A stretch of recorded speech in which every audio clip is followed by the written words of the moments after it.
Umabot sa isang turning point ang nagpapatuloy na gera sa pagitan ng Israeli Army at ang teroristang organisasyon na Hamas. Ngayon, malinaw na nasasaksihan ng lahat ang pagkakaroon ng kontrol ng Israeli Defense Forces sa mga yugto ng gerang ito. Gumawa ng kahangahangang progreso ang Israel sa West Bank at East Jerusalem, dalawa sa pinakamahalagang rehiyon kung saan nagsasagawa ng mga hindi makatarungang layunin ang teroristang Hamas. Bukod kasi sa patuloy na pagsalakay sa Gaza Strip, gumawa rin ng malaking progreso ang mga Israeli soldiers sa West Bank at East Jerusalem. Habang nagpapatuloy ang ground offensive operations sa Gaza Strip, sa magkasalungat na mga direksyon na mula Hilaga patungong Timog, naglunsad ang Israeli Defense Forces ng pagsalakay sa West Bank. Layunin nilang kontrolin ng tuluyan ang sitwasyon. Nagsagawa rin ang Israeli Army ng operasyon laban sa mga taong sumusuporta sa mga grupo ng terorista sa naturang lugar. Ang layunin ng mas pinaigting na mga strategic operations ng Israeli Defense Forces sa Gaza Strip ay ang sirain ang lahat ng infrastrukturang konektado sa teroristang Hamas. Upang makamit ang layuning ito, sinira ng Israeli Defense Forces ang 500 terror sources magmula noong hindi sumunod ang Hamas sa usaping tigil putukan na kanilang napagkasunduan. Ang mga lungsod ng Khan Yunis, Rafah sa Timog, at ang Jabalia sa hilaga ng Gaza ang may pinakamalubhang na apektuhan sa mga ataking ito. Isinagawa ng mga Israeli soldiers na kasapi sa 162nd, sa 36th at sa 252nd Divisions ang ilan sa mga atake sa hilagang Gaza. Ayon sa Israeli Defense Forces, inatasan nila ang kanilang mga sandatahang lakas na nasa kalupaan upang sirain ang iba't ibang infrastruktura ng Hamas, kabilang ang mga bomba, mga booby traps, tunnel shafts, missile launch sites at iba pa. Nagdulot ng malalaking pagkatalo para sa Hamas ang mainit na mga labanang naganap sa buong araw. Inilunsad naman ng Israeli Navy ang pag-atake gamit ang kanilang artillery rounds at mga guided missile. Ito ay bahagi pa rin ng kanilang operasyon sa Timog at Central na bahagi ng Gaza Strip. Ayon sa ulat, sinasabing nagsagawa ng atake sa mga naval site na kontrolado ng Hamas, ang Israeli Defense Forces at ang Navy combatants.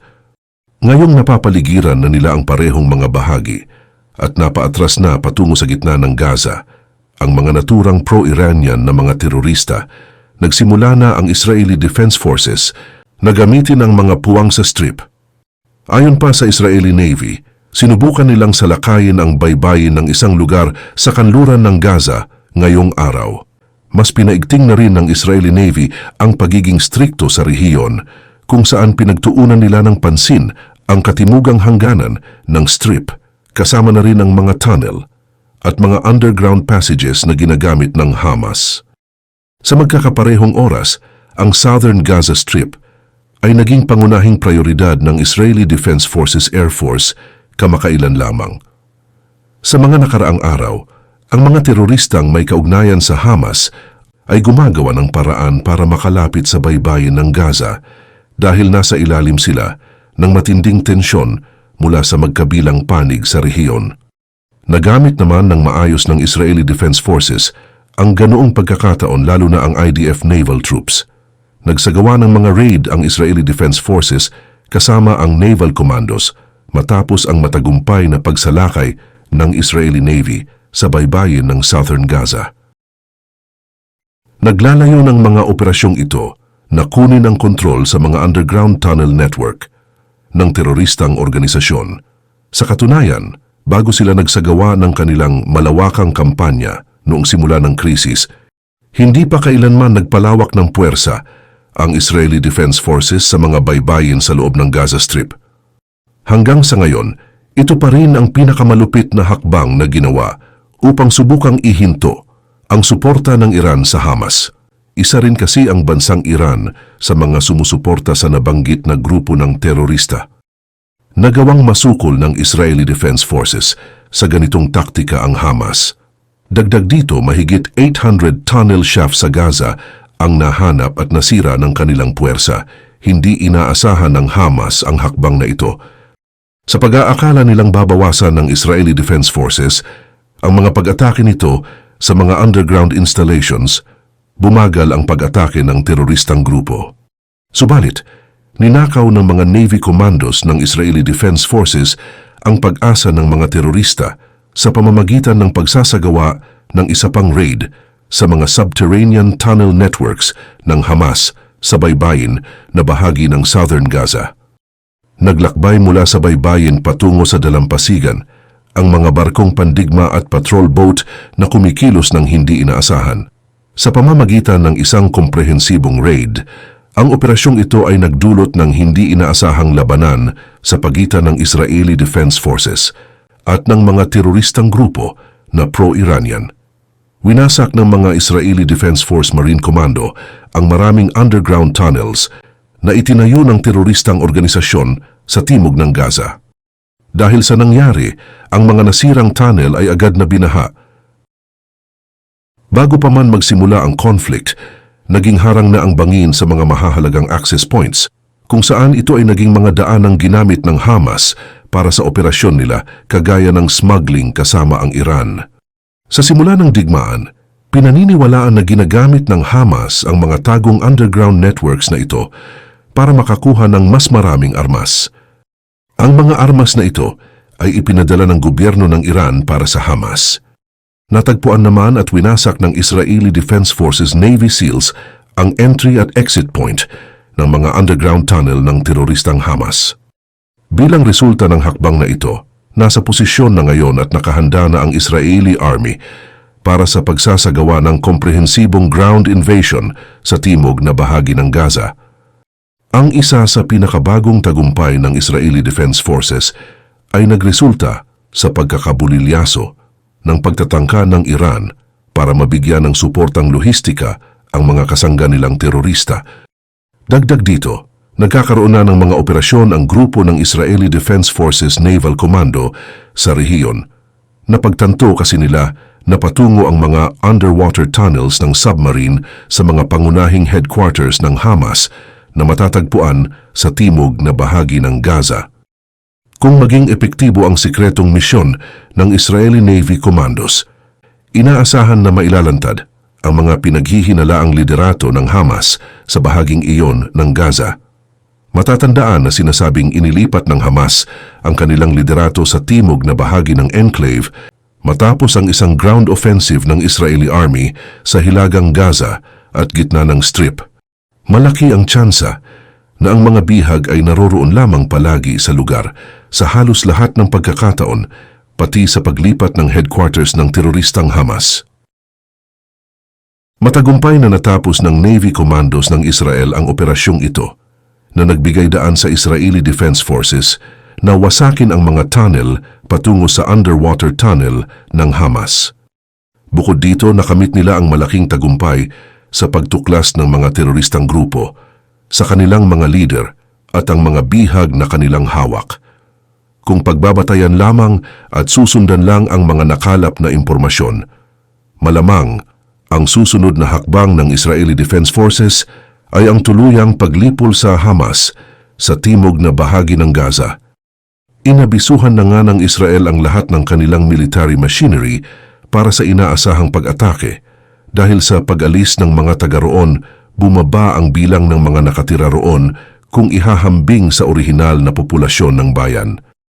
Naging pangunahing target naman ng military ang Beit Hanun dahil sa kanilang pagsusumikap na hanapin at wasakin ang 800 na mga tunnel sa buong Gaza na kanila rin namang natagpuan at nawasak kalaunan.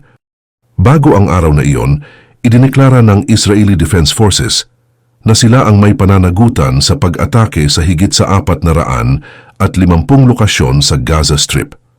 Nagbigay rin ng impormasyon ang Israeli Defense Forces na nagpapakita ng pagkakaroon ng imbakan ng armas, military outposts, mga observation stations at parehong exposed at itinagong mga tunnel.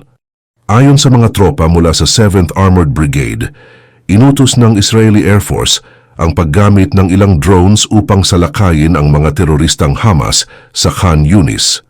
Gayunpaman, ayon kay Lieutenant Colonel Yisrael na nag-uutos sa 8,717 Alon Battalion ng 261st Brigade. Lahat daw ng bahay sa rehiyon ay may mga armas o mga sistema ng tunnel. Dagdag pa niya, nakakamangha ang ganoong bagay. Sinabi rin niya na marami silang natagpuang missile launchers sa magkakalapit na distansya mula sa mga residential na kalsada. Natuklasan din nila na may mga Kalashnikov rifles na nakatago sa ilalim ng mga kama at sa mga aparador. Hindi lamang sa ilalim ng mga kama at aparador itinago ng Hamas ang Kalashnikov rifles, kung hindi pati na rin sa loob ng mga bahay roon. Dagdag pa niya, sinubukan ding gamitin ng Hamas ang kahinaan ng Israeli Defense Forces sa pamamagitan ng paggawa ng armas at infrastruktura sa mga tirahan ng mga sibilyan sa naturang lugar. Ayon sa mga pahayag ng gobyerno ng Israel, ang karamihan ng mga underground tunnels ay matatagpuan sa malapit na mga paaralan, sementeryo at mga institusyong medikal.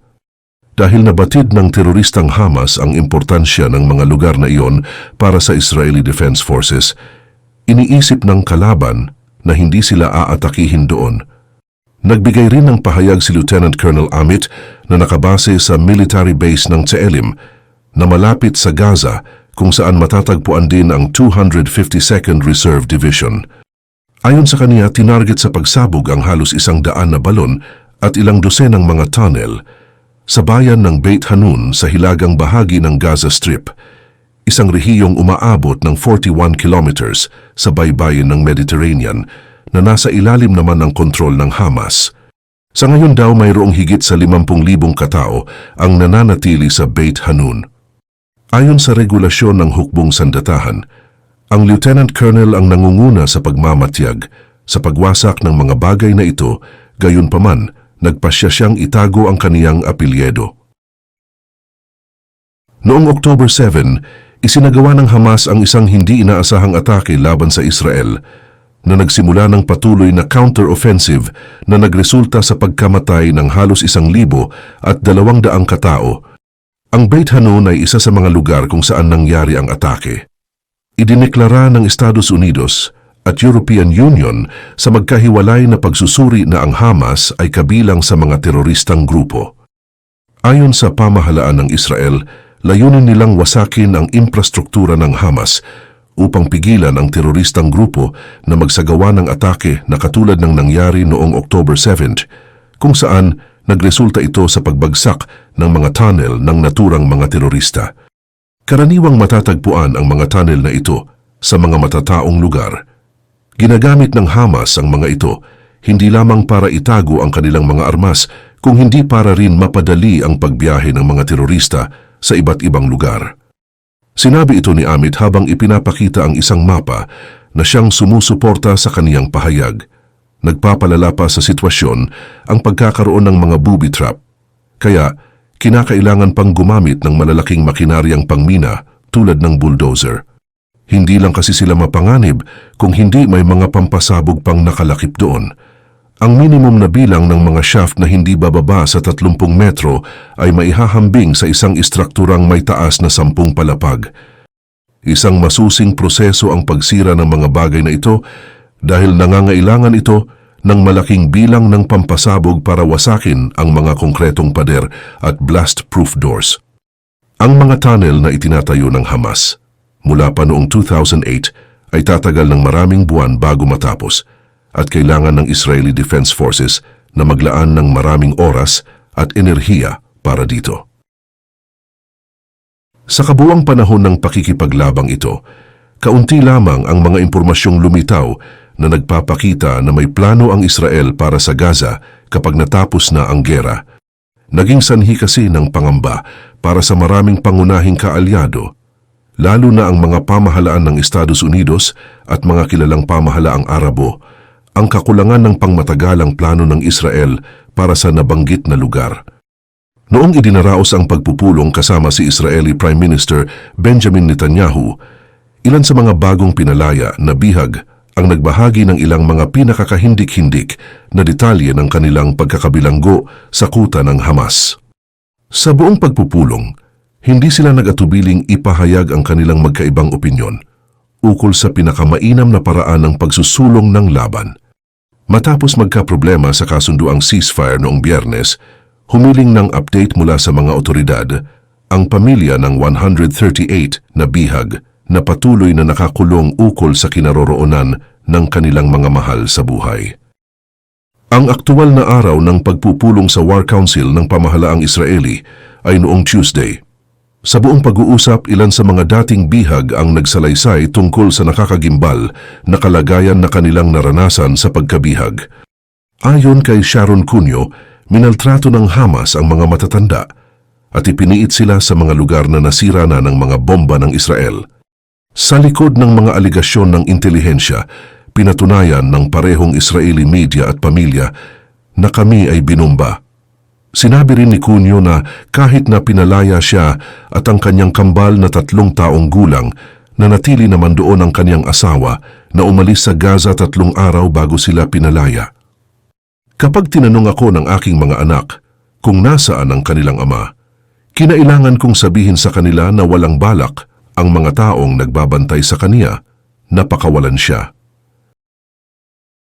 Nagtaas ng kamalayan ang pagtitipong iyon ukol sa layunin ng pamahalaang Israeli na wasakin ng Hamas at palayain ang lahat ng bihag nito sa parehong pagkakataon. Malinaw na ipinahayag ng gobyerno ng Israel kinakailangan ng karagdagang military pressure upang pumayag ang Hamas na makipag-usap. Sa kabilang banda, sinasabing dumarami ang panganib na kinakaharap ng mga pamilya ng ilang mga bihag sa Gaza. Pagkatapos ng pagpupulong, inihayag ni Netanyahu ang kaniyang simpatya sa mga pamilya ng mga nananatiling nakapiit sa Gaza hanggang sa karagdagang abiso. Nagbigay diin ang commander na isa sa 3 pangunahing layunin ng pakikipaglaban ay ang repatriasyon ng lahat ng mga bihag at ang mga layuning ito ay nagtutulungan. Ayon sa mga ulat mula sa Ehipto at Estados Unidos, nagsimula na ang operasyong militar ng Israel sa teritoryo ng Palestine. Naging tugon ang hakbang na ito sa pagtanggi ng Hamas na magbigay ng listahan ng susunod na batch ng mga bihag na kanilang palalayain sa ilalim ng pangangasiwa ng Israel. Ayon sa Israel, ilan sa mga inanunsyo ng layunin ng ataking ito ay ang pagpapalaya ng lahat ng bihag, ang pagpuksa ng Hamas na kinilala ng Estados Unidos bilang isang teroristang organisasyon at pag-alis ng anumang posibleng banta sa seguridad na maaaring idulot ng Gaza sa Israel. Pagkatapos ng isang linggong tigil putukan at panandali ang pagwawakas ng krisis, mahigit sa 100 bihag ang pinalaya.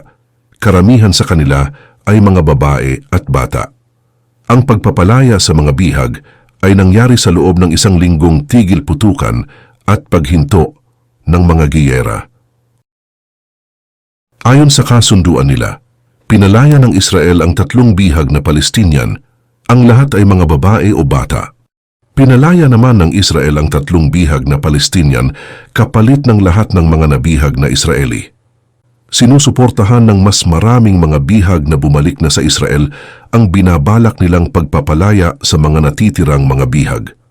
Subalit, nitong Martes, isang dating kapitan ang nagpahayag ng ideya na hindi prioridad ng administrasyon ang pagpapalaya sa mga bihag. Nagpapalakas lamang ito ng tensyon sa mga kinauukulan. Dito magiging responsable sa pamamahagi ng karagdagang kagamitan ang naturang programa. Sa mga susunod na linggo, magpapatuloy ang operasyon na alinsunod sa mga layunin at hakbang ng Israeli Defense Forces at ng Defense Ministry. Sa kabilang dako, tila nagsimula na nga ang mga kaganapan.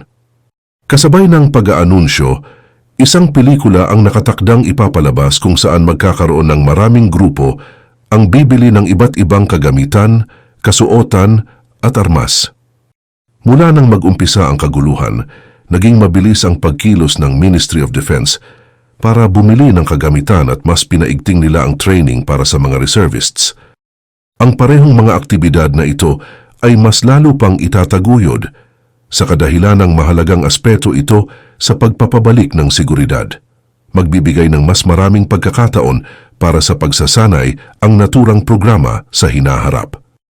Kapag ipinatupad ang programa sa loob ng mga susunod na linggo, magiging mas maayos ang kalagayan ng mga komunidad na magbibigay daan para muling bumalik ang mga lokal na sibilyan ng may mas positibong pananaw.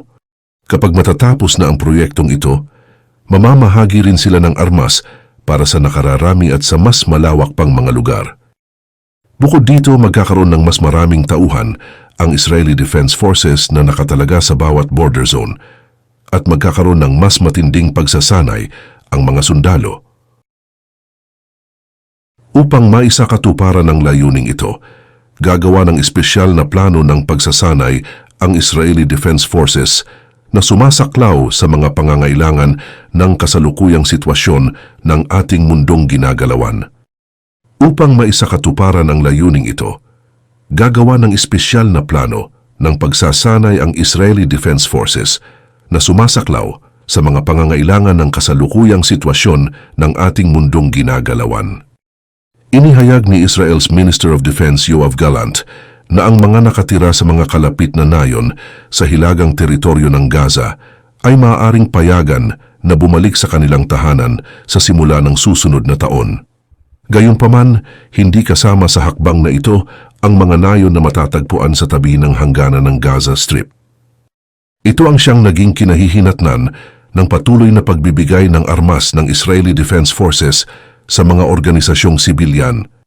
Gayunpaman, habang ang mga Palestinian sa hilagang bahagi ng Gaza Strip ay nagsimula ng proseso ng normalisasyon, matagumpay namang nakuha ng Israeli Ground Assault Operations ang kontrol sa katimugang bahagi ng Gaza Strip. Nangyari sa parehong oras ang dalawang kaganapang ito, naglagay ng malubhang hamon sa Israel at Estados Unidos ang kasalukuyang krisis ng pangho-hostage. Ayon sa mga opisyal ng Gaza na sinusuportahan ng Hamas, ang alitan sa rehiyon ay nagresulta sa pagkamatay ng mahigit sa 16,000 katao at karamihan sa kanila ay mga babae at bata. Sa kabila ng lahat ng ito, hindi nila magawang tukuyin kung alin sa mga namatay ang mga lokal na mga residente at terorista. Noong October 7, ang mga pag-atake ng mga terorista sa isang sayawan at kibbutzim building ay nag-udyok sa Israel para simulan ang kanilang operasyong militar. Napag-alaman din kasi na ang grupo ng Hamas ang siyang responsable sa ganoong gawain. Dahil sa mga strike na ito, namatay ang nasa pagitan ng 100 at 200 katao, kung saan ang karamihan sa kanila ay mga civilian. Kinakailangan niyang ipaalam sa mga lider ng Israel ang kahalagahan ng pag-iwas sa ganoong sitwasyon para maiwasan din ang muling pagkakaroon ng napakaraming mga casualty sa hanay ng mga sibilyan na siyang naging bunga ng pag-atake ng Israeli Defense Forces sa katimugang bahagi ng Gaza. Ayon sa isang taong malapit kay Blinken, itinanggi ng mga opisyal ng Amerika na may naganap na anumang partikular na malalaking epekto ang pag-ataking iyon. May mga aligasyon din na hindi sinisiyasat ng maigi ng administrasyon ng Estados Unidos, tulad na lamang ng pagtigil ng suportang pinansyal sa bansang Israel. Ipinahayag ng mga opisyal mula sa Estados Unidos na umaasa silang mapipilitan ang Israel na bigyang prioridad ang pag-iwas sa pagkakaroon ng malaking bilang ng mga mamamatay na sibilyan kapag nagkaroon ulit sila ng mga kampanya laban sa mga terorista. Inilahad din nila na inaasahan nilang mangyayari ang ganoong bagay. Noong una tumutol si Netanyahu na payagan ang mga supply at tulong na makarating sa Gaza, ngunit sa bandang huli, nagparaya siya at pinayagan na lamang iyon. Sa simula kasi, tinanggihan niya ang pagpapadaan ng mga supply patungo sa Gaza. Habang tumatagal, ay mas lalong naging malinaw na dumarami ang mga Amerikanong mamamayan na nababahala sa mga kaparaanang ginagamit ng Israel upang malutas ang mga alitan at maging sa pagtukoy ng kanilang mga layunin. Gayunpaman, kahit na nagawa ng mga politikong Amerikano na makasundo ang Israel, hindi naging masaya ang gobyerno nito sa mga patakaran na kasalukuyang ipinatutupad sa kanilang bansa. Nang maganap ang Reagan National Defense Forum sa California noong Sabado, malinaw na ipinaabot sa mga otoridad ng Israel ni Defense Secretary Lloyd Austin ang patungkol sa ganoong kaso. Ang pahayag na ito ni Austin ay lubos na nagpapakita na ang pagprotekta sa mga Palestino sa Gaza ay hindi lamang isang pang-estratehiyang hakbang kundi maging isang moral na pangangailangan. Hindi ito ang unang pagkakataon na sinabi iyon ni Austin, kaya nakakatawa lang kung iisipin. Kahit nasang-ayon si Austin na dapat maglaan ang mga opisyal ng Israel ng mas maraming hakbang sa kaligtasan upang maprotektahan ang mga sibilyang Palestino sa Gaza, mahalaga rin na tigilan nila ang paggamit ng mga delikadong salaysay, itigil ang karahasan sa mga lugar na tinitirhan ng mga sibilyan sa West Bank at gawing mas madaling makarating sa kanila ang mga humanitarian aid. Lahat ng mga ito ay napakahalaga. Binanggit din ng dating Israeli commander at National Security Advisor na si Giora Eiland ang mga magkakaibang dahilan kung bakit hindi naging progresibo ang sitwasyon.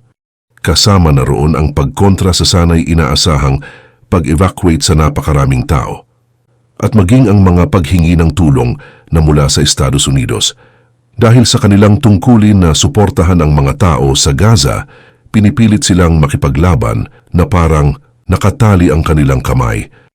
Ayon sa ulat mula kay Eiland, nagwika raw si President Joe Biden tungkol sa kaniyang gobyerno. Base sa kaniyang pahayag, may paradox daw sa kanilang mga hakbang dahil nag-aalok sila ng tulong sa teroristang Hamas at maging sa Israel. Ayon naman sa Israeli military spokesman na si Lieutenant Colonel Richard Hecht, hindi susuko ang Israel hanggang sa makamit nito ang kanilang layunin na itinalaga nila para sa kanilang bansa. Maaaring mangyari raw ito ng paunti-unti ayon pa sa pagsusuri pa na ginawa ni Hecht. Magpapatuloy sa kaniyang determinasyon ng Israel hanggat kinakailangan. Maaaring mangyari raw ito ng paunti-unti ayon pa sa pagsusuri na ginawa ni Hecht. Magpapatuloy sa kaniyang determinasyon ng Israel hanggat kinakailangan.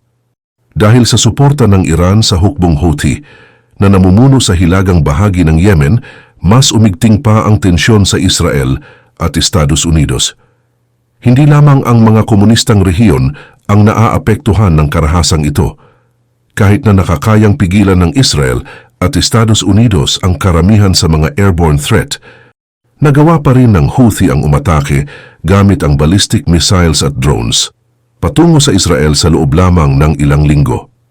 Iminumungkahi ng Estados Unidos sa Israel na hayaan ng militar ng United States na makipaglaban sa mga Houthi upang maiwasan ang paglubha ng sitwasyon dahil sa reaksyon ng Israel. Bagaman sinabi ng mga taga-Gaza na mahirap itong masubaybayan, ipinagmamalaki ito ng mga opisyal ng Estados Unidos bilang isang makabuluhang hakbang upang mabawasan ang bilang ng mga sibilyang naiipit at namamatay sa giyera.